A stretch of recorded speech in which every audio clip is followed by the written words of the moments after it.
Okay, everything is coming up spruce tips in this episode, and I'm going to give you a couple more recipes.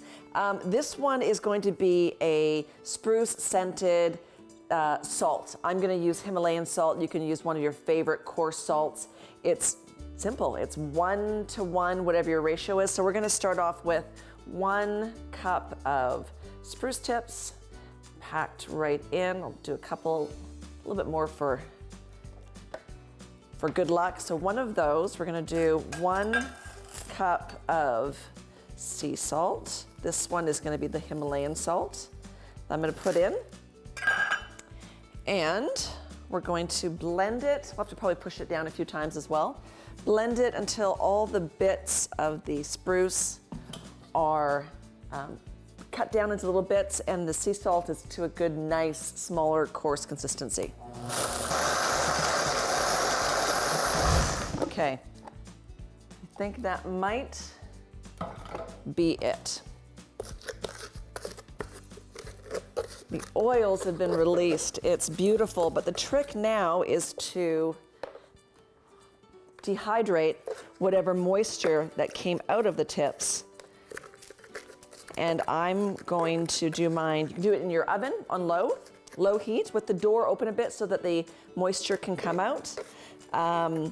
I have a warming tray at the bottom of my oven, so I'm going to use that. If you have a dehydrator, that is perfect as well.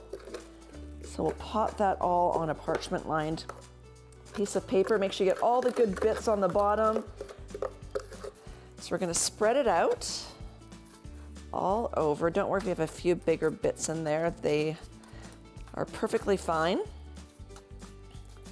Spread it all out, put it into your dehydrator or into your oven on low heat. Again, door open a little bit, and I'll show you what the finished product looks like. So here we go. Here we have the before and the after. Bright green. It's lost a lot of its color. We got a lot of brown going on in it as well. Put this one inside the oven. So instead of putting it in the oven, I'm putting it in my warming drawer. Turning it on to low and leaving it open so the moisture comes out, and we're good. Dehydrate for a good two hours. So here we are with the final salt. It feels dry. I'm not feeling any moisture in it. Smells amazing. I always have a condiment jar on my table in the kitchen or for when I'm cooking. So I'm gonna put some of my salt in here so we can keep that on the table or near my oven. And then the rest of it we can put inside cute little mason jars. This one's probably a little bit big.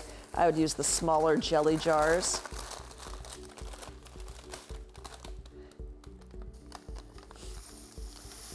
And what wonderful gifts this is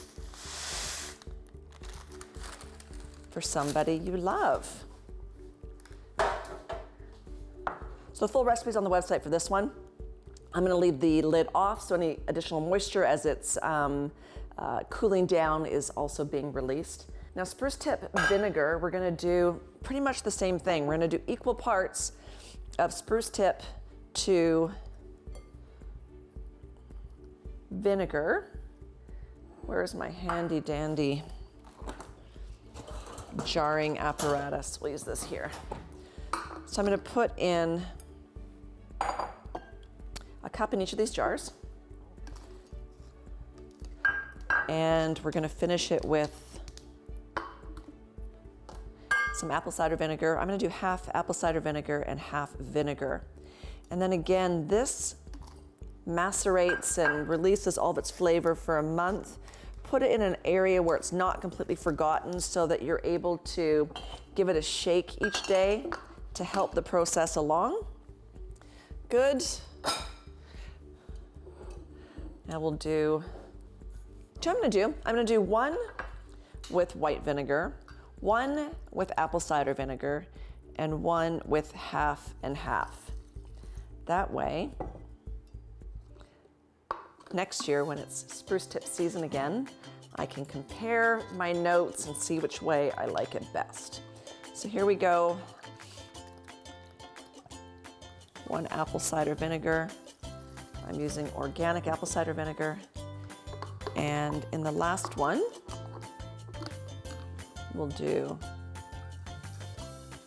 half apple cider, half white vinegar,